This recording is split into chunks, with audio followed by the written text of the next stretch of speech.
Hello Tarot Rebels, welcome to today's video. My name is Michaela from Tarot Rebel and I'm super happy to see you joining us today. I've decided to stay on my Buffy track with this video and do a type of video that I haven't done in a while, which is Fictional Tarot.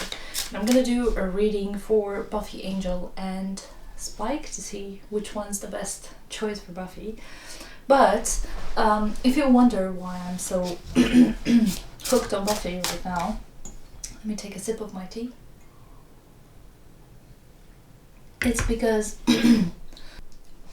I've been watching a lot of Buffy content lately, and I filmed the Scooby decks and the Big Back decks VRs, and I've done a walkthrough of the new Buffy Tarot, and I don't know, just wanted to have a bit of fun after my experience with the deck.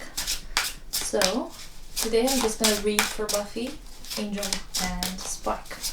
First I'll do Buffy and then I'll put Buffy in the middle, then I'll do Spike and Angel. Ooh, Buffy as the Queen of Swords. Interesting. Lovely. Spike as the Strength card. And Angel as the Six of Swords. Wow, controversial. So with Buffy as the Queen of Swords in the middle, kind of feels like she's very much in her power, in her element. She's quite the strategist, if I'm honest. She's not just good with the weapons, but she's good at planning. She's good at leading. She's a capable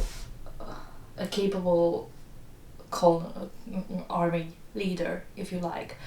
She's also very witty, and she knows how to impose herself when the situation commands it. But she's not very emotional, which kind of transpires in everything she does. Even what she does for Dawn or for her friends or for her mom is done through the lens of next steps, next plan. What do I need to do? I like Spike as the Strength card here. I feel like, because if you look at this emotionally, it's kind of a progression. So you have Angel as the first love with the Six of Swords. After a while you start to detach from that. You're not that person anymore, the one that's connected to that type of love, and then you grow into someone who's a bit more mature, a bit more pragmatic, and a bit more intentional in your actions. But the Spike with the Strength card here, he always says he's a fool for love, and everything he does is through the lens of his passion for something. Even if that something is Drusilla or killing demons or killing people or Buffy or whatever, he has a lust for life, and he controls that. He doesn't let that control him. And with the Strength card, I feel like he's way more intentional in his actions than these other two people are. So Angel, in his life, he wasn't necessarily the most intentional of people. As a vampire, he just liked to create chaos and torture people. Buffy, again, she was thrusted into this lifestyle. She didn't necessarily choose it, but William and furthermore Spike, they embraced that emotional side of theirs, and they rode the wave in the best way possible for them. And I feel like having Spike as a Strength card just gives me immense pleasure, because he is one of my favorite characters. I know that there are some controversial aspects of his, but even Spike as a character and the actor have acknowledged him, and Spike as a character has tried to atone for that. It's actually one of the catalysts that got him to go on his journey to recover his soul. So there's that. Let's see.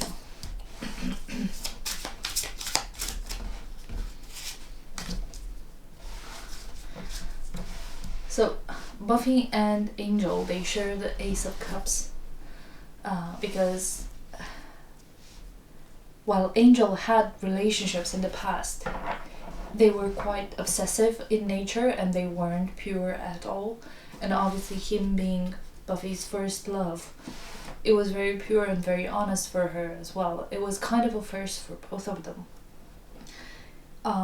I wouldn't say that this isn't a good love, but it's a very temporary kind of love. It's something that has potential to grow, but obviously because they are so vastly different in terms of people and like lifestyles, because she's a vampire slayer and he's a vampire, it's kind of hard to nurture that relationship when your boyfriend is 200 and something and you're 16. He knows who he is and you just barely start, you know? So, but between Buffy and Spike, there's a King of Cups, and I do like the King of Cups because that's a very non-judgmental, supportive, nurturing energy. It's a lot more than the Ace of Cups. It's a lot more than the Two of Cups. It's allowing you to grow, and I think this is where his love of Buffy got him. And I mean Spike. Every time he wanted to like take revenge on her and do something nasty to her, he couldn't do that because either she was suffering. Remember that episode when she was on the porch crying and he came to kill her or something, and he noticed how distressed she was, and he offers a shoulder in silence. He just sits with her on the steps and says nothing and allows her to be vulnerable. And I guess this is the main strength of their relationship, because they both have different fires in them. But there's a tendency in Buffy to want to disconnect from this.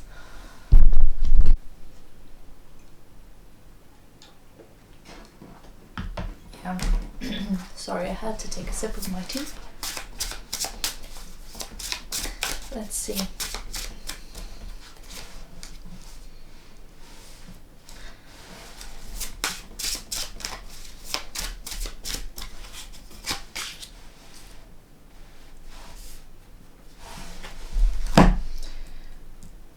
What's the obstacle between Angel and Buffy? The Six of Cups. I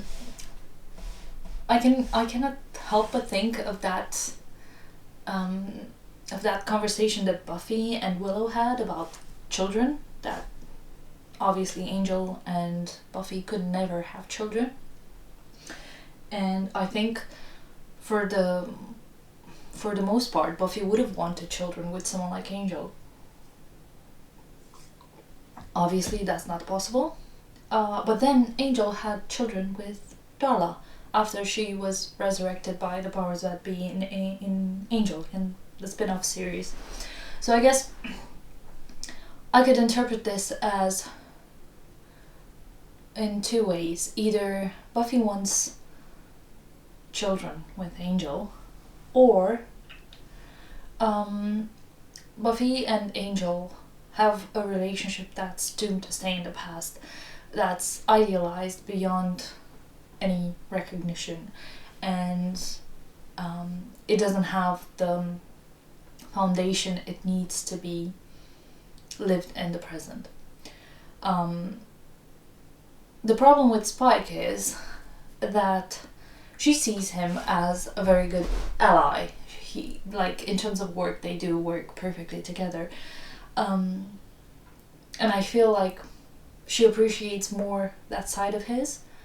and it does show up like that in the series. Like most of the times when she goes to Spike, it's because she wants to, I don't know, ask for his help, ask him to protect Dawn, ask him to protect the world when she gives him the amulet. So yeah, there's that. I'll pull one last card and be done with it, because I think my camera's kind of heating up. And the sun is coming in and out, and there's that potential outcome for Buffy and Angel. And for Buffy and Spike. The Wheel of Fortune, wow. Again, I think of that amulet.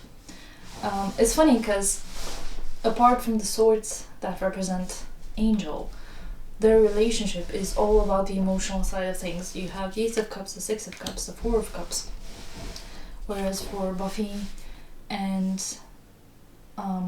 Spike, you have swords, cups, strength, pentacles. You have kind of everything except for wands, which is weird because that would be the element I envision Spike embodying the most, but I guess. This is karmic. Sorry, I had to change my batteries because my camera died.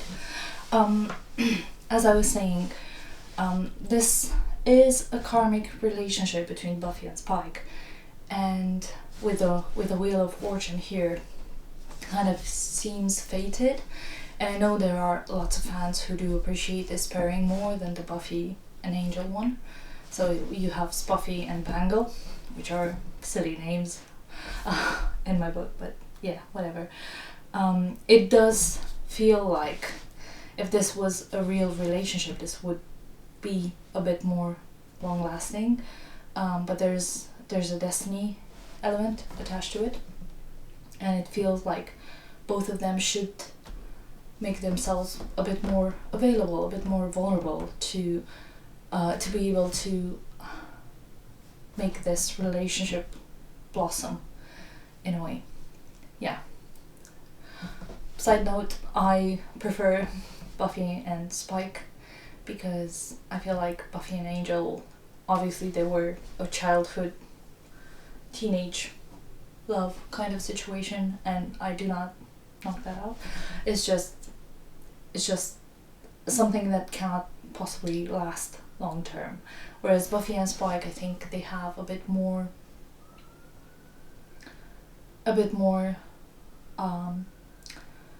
foundational ground between them. He's the first one to acknowledge the fact that she needs a bit of bad in her life, in her man, how he calls it.